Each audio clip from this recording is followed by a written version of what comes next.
Assalamualaikum warahmatullahi wabarakatuh.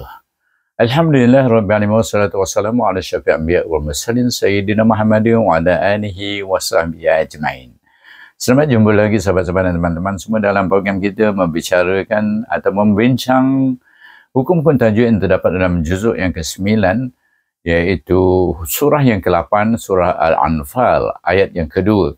InsyaAllah tumpukan perhatian sahabat-sahabat semua di papan putih belakang saya supaya dapat saya jelaskan tentang hukum-hukum tajwid yang terjadi pada suku kata, antara kalimah dengan kalimah, dan keseluruhan ayat tersebut insyaAllah.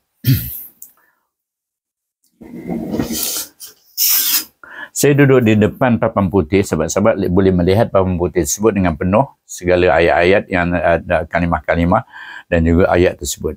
Kita mulai dengan ta'awuz atau isti'azah. A'udzubillahi minasyaitonirrajim. Bismillahirrahmanirrahim. Baik, kalimah yang pertama ialah innama, iaitu kita jumpa satu hukum yang perlu didengungkan pada nun bertasydid hamzah ya nun. Innama. Tetapi ma ini bila nak menyambung dengan al-mu'minun, kita perhatikan bahawa ma ini bertemu dengan alif lam kamariyah. Maka hendaklah kita izharkan ma itu kepada huruf lam, mim alif lam. Apa bunyinya? Mal. Innamal mu'minuna. Baik, perhatikan nu itu ma asli kerana sebelum waw terdapat huruf baris waw. Di sini dia baca dengan izhar kamari pada ma kepada huruf lam. Mu'minun, nu itu dia baca dengan ma asli. Kemudian nun bertemu pula dengan alif lam samsiah. Tadi izhar kamari, sekarang idgham. Diidghamkan pada huruf samsiah nun itu, iaitu alif lam samsiah, maka dinamakan hukum itu idgham syamsi. Dan kemudian allazina terdiri daripada zal ya zi, iaitu zi itu dibaca dengan mak asli dua harakat kerana sebelum ya terdapat huruf berbaris ya dan nun alif na, ya. Al-mu'minun allazina iza, baik, perhatikan za pada za. Za dibaca dua harakat kerana sebelah za baris alif ada dapat huruf alif situ. Jadi dua pergerakan a itu. Jadi pada za keluarkan hujung lidah kita supaya belakang hujung lidah berada di bertentangan gigi kacip atas dan sebut za. Dan panjang bunyinya. Za, iza, dan kemudian zukira. Kita jumpa kalimah zukira, tak ada apa hukum padanya. Tetapi bila nak menyambung zukira dengan kalimah Allah itu, terdapat ra. Ini bertemu dengan alif lam jalalah, iaitu ataupun alif lam samsiah. Dalam hal ini alif lam samsiah, mana ra ini hendaklah didramkan kepada lam jalalah itu. Dan oleh kerana ra berbaris alif, maka dibaca dengan tebal. Ra sendiri pun sudah bertebal. Jadi mana zukirallahu, iaitu baca dengan tebal dua harakat pada lam jalalah. Dan kemudian daripada hu kita terus saja sambung dengan wajilat, kerana tak ada apa-apa hukum antara kalimah ni. Yang sini antara kalimah zukira dengan Allah ada idgham syamsi. Jadi di sini tak ada hukum, terus sambung. Zukirallahu wajilat. Di sini tidak ada apa hukum. Wajilat, iaitu lam alif ta.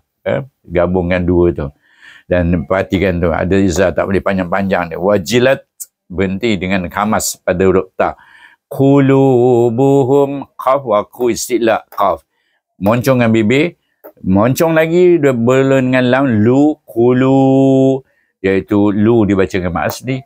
Buhum, iaitu hum dibaca dengan izah syafawi kerana mim ini, mim sakinah, tak ada baris kan. Dia ada sukun sana. Iaitu bila bertemu dengan huruf selain daripada huruf mim, selain daripada huruf ba, dibaca dengan izhar. Sebab itu dia ada tanda sukun. Dia mim sakinah. Asalnya tak ada ni. Iaitu tanda sukun tu tak ada. Mim tu sakinah gitu. Kerana apa? Dia bertemu dengan huruf bukan mim. Kalau dia ada huruf mim, ada huruf ba, dia tak ada tanda sukun tu. Ini menandakan dia baca dengan izhar, berkata mim sakinah ini dipanggil izhar syafawi. Dan wa iza sama aja dengan izhar sini. Wa iza baca za atau mak asli. Wa iza, za tu dibaca mak asli dua harakat. Tuliyat sama juga dengan wajidat tadi, tak ada apa hukum. Tu li yat, li satu harakat saja. Tuliyat dan mati dengan ta. Alaihim, lai dibaca dengan lin kerana ya sebelumnya terdapat huruf berbaris alif, dia akan bersifat lin ya ni. Jadi bacaannya bacaan lin. Bacaan lin satu lagi dengan lembut dan mudah je. Alai. Kemudian ha ya mim sama juga mim sakinah bertemu mim sakinah bertemu dengan huruf selain pada huruf mim ba, maka baca dengan izzah syafawi walaupun di huruf hamzah itu. Dan kemudian perhatikan di sini. Hamzah alif dibaca dengan mat badal kerana dia menulis huruf alif. Sebenarnya asalnya alif ini adalah didatangkan. Asalnya ialah hamzah qata' yang hamzah itu berbaris sukun. Jadi gantinya ialah dengan huruf mad, sebab ganti itu dia panggil mat badal, bacaan sama macam mat asli saja. Sebelum alif dapat huruf baris alif. Jadi, bila tanya hukum kita kena bagi tahu mat badal. Makna alif ini alif yang didatangkan atau alif yang digantikan. Ya baru alif asli sini. Baru baca dengan mat asli. Baik. Iaitu dibaca dengan mat asli. Ta wa tu ha wa hu situ ha damir berada di antara dua huruf yang baris, huruf ta baris waw dengan za baris za. Jadi bila ha damir berada di antara dua huruf yang baris, yang huruf kedua itu bukan hamzah, maka dibaca dengan dua harakat. Datangkan huruf waw itu, baru boleh baca dua harakat. Kalau tak ada huruf waw ni tak boleh baca dua harakat, baca hu saja.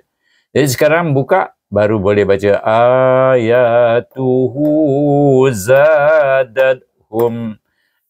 Zadadhum. Baik. Za itu dibaca dengan mat asli. Dua harakat kerana alif ada selepasnya. Dat sama je hamas pada ta. Hum baik jumpa lagi mim sakinah ni baca dengan izzah syafawi dah tahu dah satu. Sini satu, dua, izzah syafawi dah dua, yang ketiga ni kita dah nampak dah. Walaupun dia bertemu dengan huruf hamzah iaitu berbaris ni. Baik. Hamzah ya i dengan mad badal juga kerana hamzah baris ya bertemu dengan ya. Ya ni asalnya ada hamzah sukun atasnya. Jadi ya jadi huruf mad kan? Huruf mad.